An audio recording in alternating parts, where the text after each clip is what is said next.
AMD Ryzen 7 7800 by 3D processor reaches 5.4 GHz despite overclocking lockdown.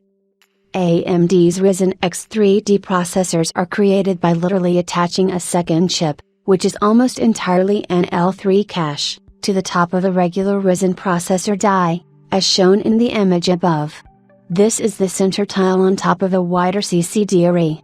This second chip, known as the 3DV cache, is very sensitive to extreme heat and additional voltage, so AMD disables overclocking of its X3D processors.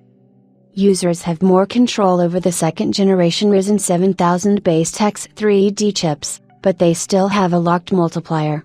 To overclock such a processor, you need a motherboard that allows you to configure the CPU's BCLK separately from the BCLK used for memory, chipset, key, USB, etc.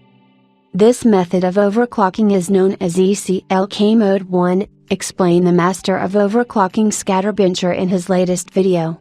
He explains the various techniques you can use to tune the Ryzen 7 7800 by 3D, and then he brings it up to a peak frequency of 5403 MHz using a combination of AMD's Precision Boost Overdrive 2 and Curve Optimizer features, and increases the ECLK frequency by 7 MHz. 7 MHz doesn't seem like much, but when you multiply it by a factor of 50 to get the final frequency, the difference really becomes very large. This method was the most successful of the 5 different methods tried by Scatterbencher and gave positive results in each individual test, up to 10% in the Geekbench multi-threaded test, but in general about 5%. Of course, such overclocking requires a motherboard with 2 external clock generators, but the Scatterbencher has no shortage of powerful hardware.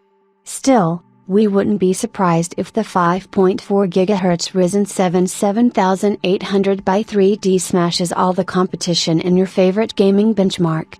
This is one of the ways you can go if you need the highest performance in the game. This video serves as a kind of guide for performing overclocking yourself, although Scatterbencher emphasizes that the curve optimizer settings are extremely processor specific, and it's unlikely that you can just set its values and get overclocking working.